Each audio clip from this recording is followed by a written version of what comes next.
Hi guys, welcome to Hoops Junction. Today we're talking about Carmelo Anthony and the New York Knicks. Last night, if you're watching this, I'm shooting this the night of, but if you're watching this the next day, last night Carmelo Anthony hit a game-winner shot. Now, Carmelo Anthony struggled. Talking about struggled mightily. He had 14 points. He went 5 for 16 from the field. He hit the go-ahead basket towards the end of the game. But looking at Melo this season, Carmelo Anthony is no longer Melo.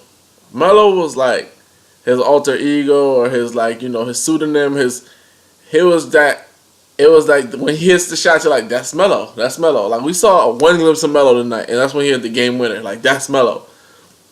Carmelo Anthony though, he's like the Clark Kent. There's Clark Kent Superman, and we've been getting a lot of Clark Kent from Carmelo Anthony. It's awful. It's awful.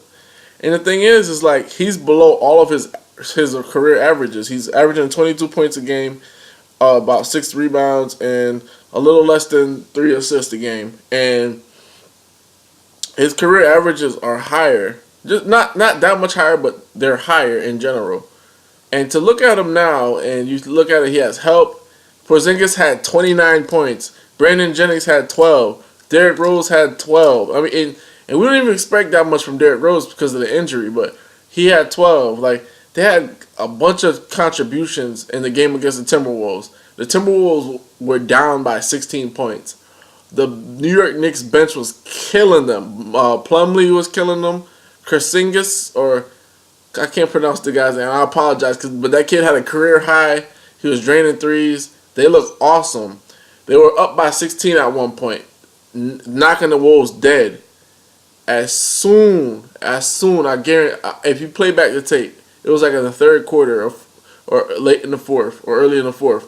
As soon as they put Carmelo Anthony back in the game, at this point they had a 13-point lead. They put Melo back in the game, Wolves cut it down to like 7, then 5, then they tied it. And it's just so weird because you got to think about this. Porzingis has 29 points, a bunch of blocks. Everybody else has double figures. They're contributing. But the main guy, the guy that's supposed to be the star player, is not coming in there and shutting it down. Think about this now. Think about Stephen Curry, LeBron James, Russell Westbrook. Think about if they have a night where everybody's contributing, everybody has double figures, and they're blowing them out, and then they put the star player back in the game with a lead. Don't you think they're gonna show up and show out? I've seen LeBron do it plenty of times. I've seen Stephen Curry do it plenty of times. Even when Stephen has struggled throughout the game mightily, he'll come down, hit a crazy shot. They'll come down, hit a layup, make another play for his teammates. I've seen countless of other superstars. Russell Westbrook does it all the time. Don't give Russ a lead. No, don't give him a lead because you're not getting that back. You know, he had another triple-double the other night. 9 triple-doubles for the season. It was just ridiculous. But you can't give a star player a cushion and then watch it dwindle. At that point, I can't consider you a star player anymore. I mean, teams blow leads all the time, but I've noticed with Knicks games, and I've been watching them consistently, once they put Melo back in the game, it's like everything that was going well, it just kind of slows down. And I think I have a theory for this. I think Melo is good, but he's good at the end of the game. I think he saves everything for the end of the game. I believe like the beginning, middle, doesn't matter to him. And why I'm going to tell you this is like this. Throughout every game I've been watching of him, he doesn't hustle on defense. He's not making the energy plays. You know, like sometimes when you're watching the Knicks struggle, you're like, okay, if Melo hits a shot, or if Melo gets a big block, or if Melo starts rebounding more, or if Melo plays crazy defense or takes a charge, that could spur the team on. He doesn't do that. And it's just so weird because don't get me wrong, like don't think I'm a Melo hater. I love Melo. I've always been riding with Melo. I always think that he's a great player. I think that he didn't get enough credit for the things that he's done in his career. But this, I can't accept this. He's no longer Melo anymore.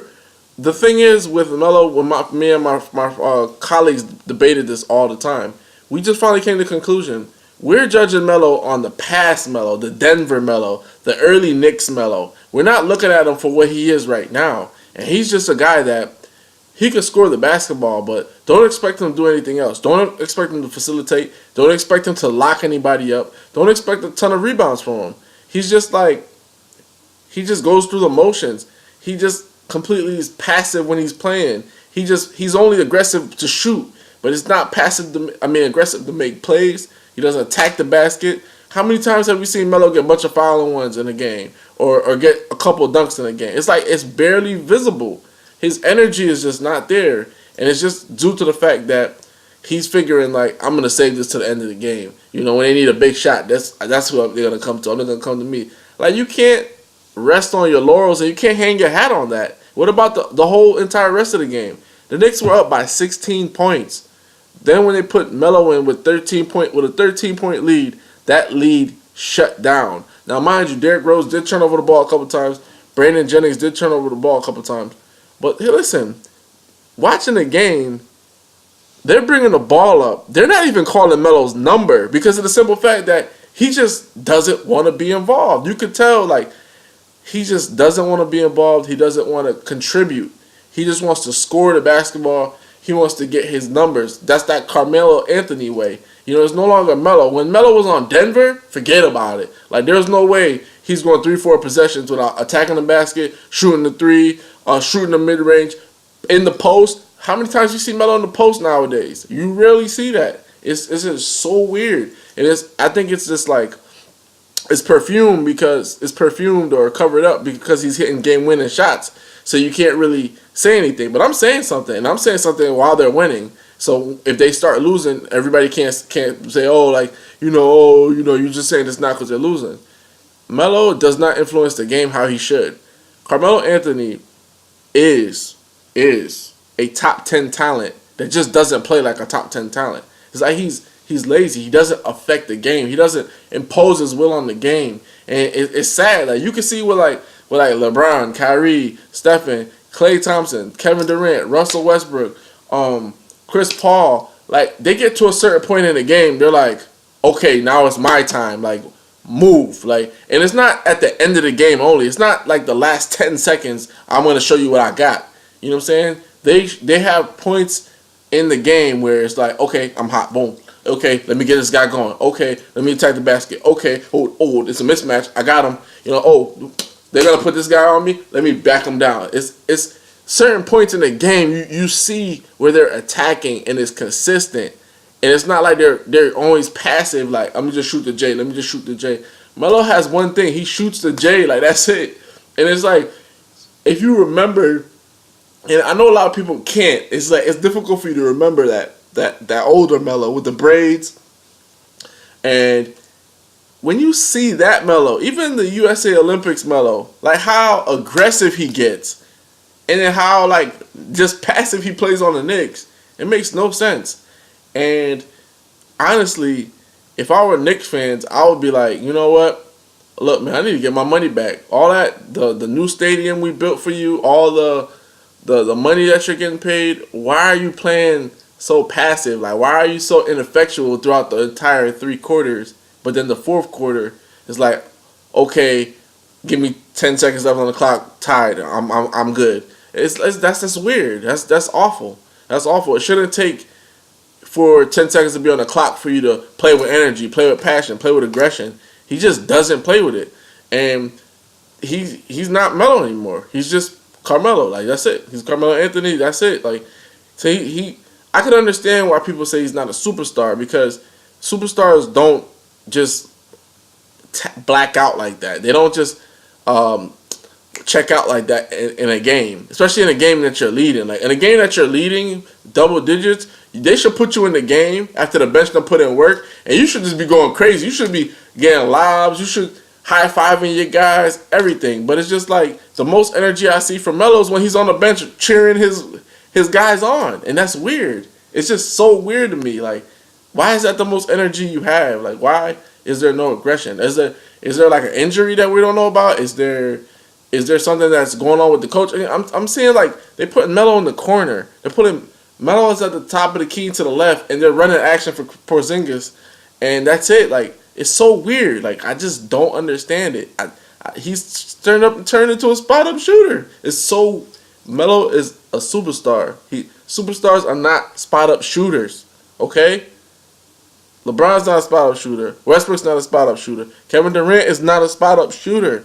Stephen Curry's not a spot-up shooter. You don't just leave Curry out of the offense. You don't just leave a Westbrook out of the offense. Why are the Knicks leaving Melo out of the offense? And I'm telling you why they are. Because he sees it as, I'm saving everything for the end of the game. The beginning and the middle doesn't matter to him. But sometimes if you screw up in the beginning and you don't care about the middle, by the time it's for your end, you don't have an end. You already lost the game. And a lot of people don't understand this. It's just like, when you're the best player on your team, you're supposed to have a consistency about you that we know we can rely on. It shouldn't be like we rely on you with 10 seconds left in the game. We rely on you, when we need a game winner. We have to rely on Melo all the time because he's the franchise player. Like Kristaps Porzingis, I love him. He's awesome. I think he's a beast. But we shouldn't be relying on Porzingis to bring that energy. It starts at the top. It starts with leadership. And my boy Dre Baldwin was saying this in one of his videos. It's just like, and he alluded to it very, very well.